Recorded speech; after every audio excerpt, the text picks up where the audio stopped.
Hi everyone, my name is Janique, and today I'll be doing a chapter reading from At Once, Adam's Brothers Book 2 by Mindy McKinley, presented by Itsy Bitsy Bookbits. Chapter 1. Gabby. Are you sure about this? Gabby asked as she stepped out of the car and into the hot summer air. This looks a little sketchy. Kylie rolled her eyes and shut the door. Mason makes amazing furniture, you'll see. Have I ever steered you wrong? Gabby could think of at least 7 times in college that could qualify. Copper doesn't count, Kylie added quickly, knowing full well where Gabby's mind had gone. Trust me, you'll love this stuff. She lowered her voice as they made their way to the door of the industrial warehouse with the name Adams Made in large red letters on the side. Besides, you'll thank me just for the visual. Mason is gorgeous. Gabby rolled her eyes. She didn't need a gorgeous man. She just needed to make this interior design business take off. And if Kylie said he made beautiful furniture, then she would take a look. Her best friend might not have the best taste in alcohol or one-night stands, but she did have a flawless design sense. You're not trying to set me up again, are you? With Mason? She made a dubious face. Even I know that's impossible. That man is a hardcore bachelor. You couldn't get him? It was hard to believe. Men threw themselves at her blonde friend's tiny feet wherever they went. Well, I tried hard, she answered easily, pulling the door to the shop open. You'll understand when you see him. Gabby sighed in pleasure when the cool air conditioning hit her. It took a moment for her eyes to adjust from the hot white sunlight. The small gallery was artistically lit, with directional lighting falling on each piece of furniture in a way that highlighted each attribute. The pieces were stunning, wood grains that made her eyes pop, shapes that surprised her, and details that were so unexpected she felt giddy walking around the store. "Oh, Kylie!" she breathed, looking at a particularly gorgeous zebra wood coffee table that was so finely polished it looked like a tiger's eye stone. Her friend smiled triumphantly. "What did I tell you? It's just perfect." She ran her fingers along the simple curves. It made her feel something deeply. "Can I have it?" "Of course," a deep chocolate voice startled her from across the room. "Shall I ring it up for you?"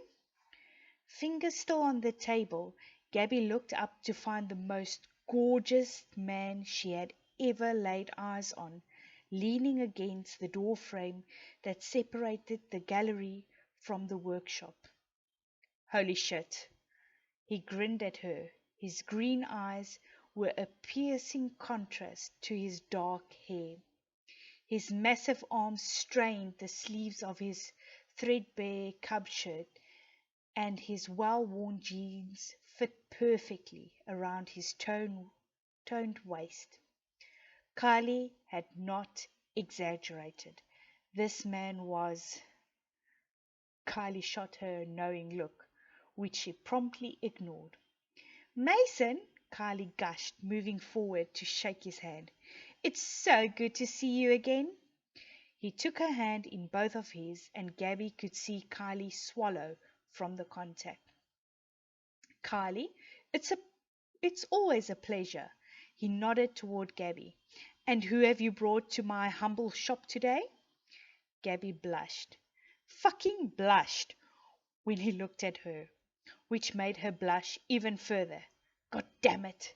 Kylie waved her over, and she stupidly obeyed after waiting an awkward beat. This is my partner in crime, Kylie told him. Gabriella Turner. Ah, he said, the G of G&K. The very one. Gabby felt every inch of her skin flame when he gave her a grin and reached out to take her hand. It is very nice to meet you, Gabriella, he said, wrapping his fingers around hers. Her breath caught in her chest. It's Gabby, she managed to get out, then pulled her hand away quickly. The feeling of his skin against hers was deliciously sinful, and she was having enough trouble thinking at all near him. He was so massive, so engaging, like a planet pulling her into its orbit. It's nice to meet you too, she added stupidly, clasping her hands behind her back as if she were hiding something. His smile deepened into two perfectly formed dimples, and it was so irritatingly attractive it made her slightly angry. It was ridiculous that a man like him could exist in the real world. She thought they were all trapped in black and white cologne commercials. So, what can I do for you ladies today? He asked, finally tearing his eyes away from hers.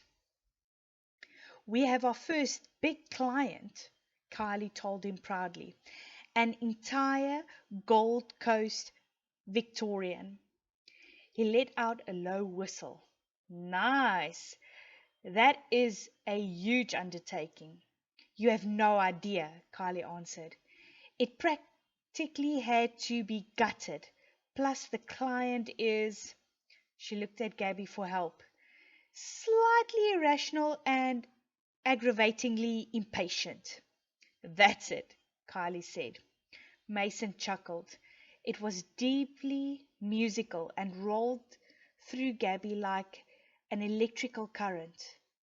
It so surprised her that she had to fist her hands to get her brain to work again, which means we have a lot of furniture to buy for a very specific taste. She willed her heart to stop racing. Kylie suggested we stop here. Your work is beautiful, by the way. Thank you, he grinned, clearly pleased by her praise. Is there a particular piece you're looking for? I need a massive kitchen table, she said, glad for the distraction, to seat at least 12 people. I made some sketches. She rummaged around in her bag for a moment, pulled out her sketchbook, and held it out for him. Can you do something like this? I can do anything you want, he answered easily, lowering his voice. Her stomach rolled with pleasure as she waited for him to take the sketch. He grabbed the design, but only after a heart-stopping amount of eye contact. This should be no trouble. He looked up after studying it for a moment. I like the contempo Victorian vibe you've managed to create. She smiled despite herself. What kind of finish are you going for? Ugh, Kylie groaned. Walnut. The client wants everything to be walnut. Walnut this, walnut that. Well, it is durable, Mason pointed out. And all and I'll make sure it's beautiful. Carl beamed. That's why we came to you. I do aim to please. He sent a meaningful smile toward Gabby. Her heart stopped, and despite the thrill rushing through her, she managed a well-timed eye roll. Dear Lord, this man. Mason. Damn, Kylie is so hot, Cruz told Mason as he wandered back to the workshop after the girls left. Mason shrugged. Kylie was definitely attractive, but blonde, blue-eyed, and bubbly was not his type. Gabby, on the other hand, fuck. He wanted to wrap her red hair in his fist and take her every which way he could. As he picked up A sonder, he let his mind wander to how her breast pushed against her tissue-thin green blouse, how her rounded arse made her very demure pencil skirt seem anything but. And then those pale blue eyes. Jesus, it was like the universe put everything perfectly together in one tiny frame.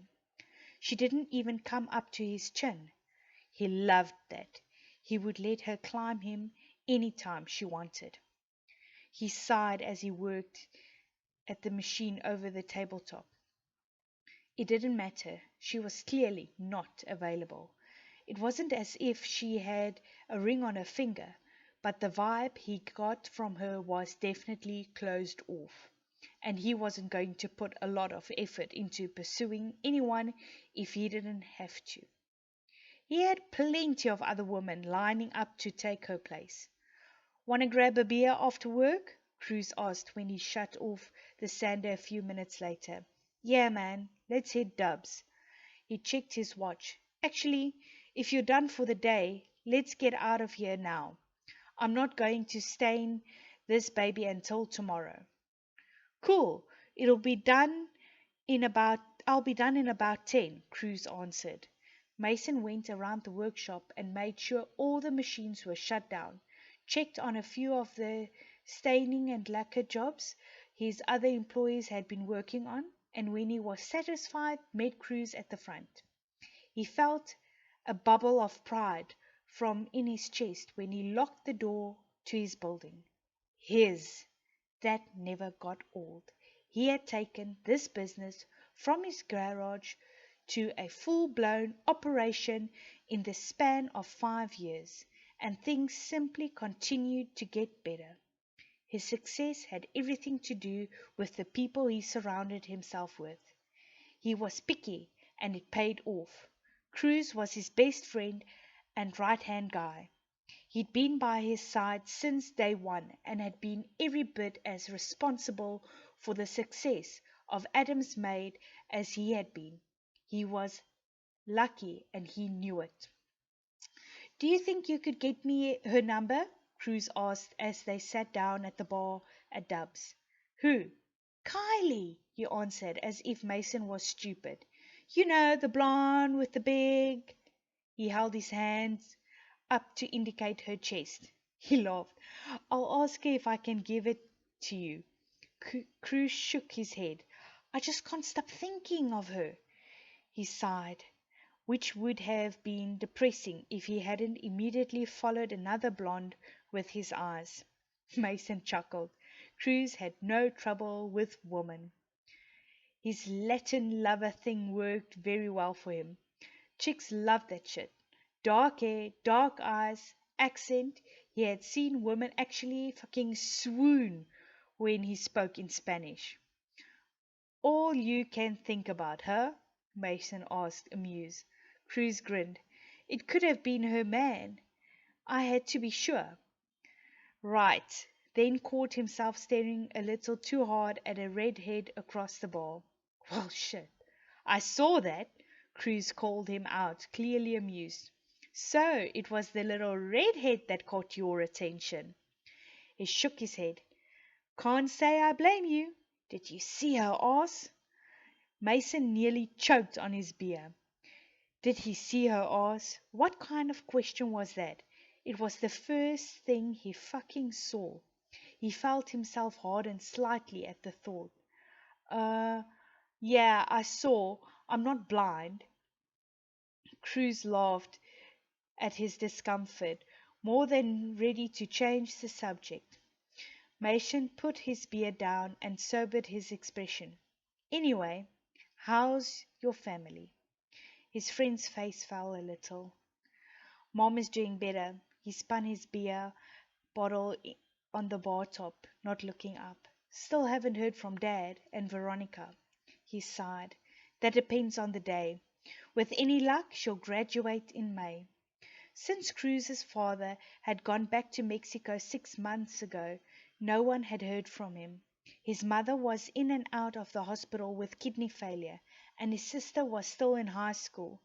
Like the stand up man he was, Cruz had moved back in with them, taken over the finances, and made sure his sister stayed out of trouble, which was difficult, considering the fact that she was just as hard headed as her brother. Just let me know if there's anything I can do to help. Cruz nodded. I appreciate it, man, but you've done more than enough. I still can't thank you enough for paying Mom's hospital bills. I didn't, Cruz laughed. Well, whether or not you'll ever admit it, I know you did. And just know I'm thankful. We all are. Mason simply lifted a shoulder. I'm sure whoever did knew your family deserves it. Knowing Mason wouldn't give on the subject, Cruz shook his head and turned the conversation back around to Kylie. Mason only half listened as he thought about Gabby, bending over to touch that zebra wood coffee table. Fuck him. He didn't know how, but he knew it wasn't going to be the last time he saw her. He'd make sure of it.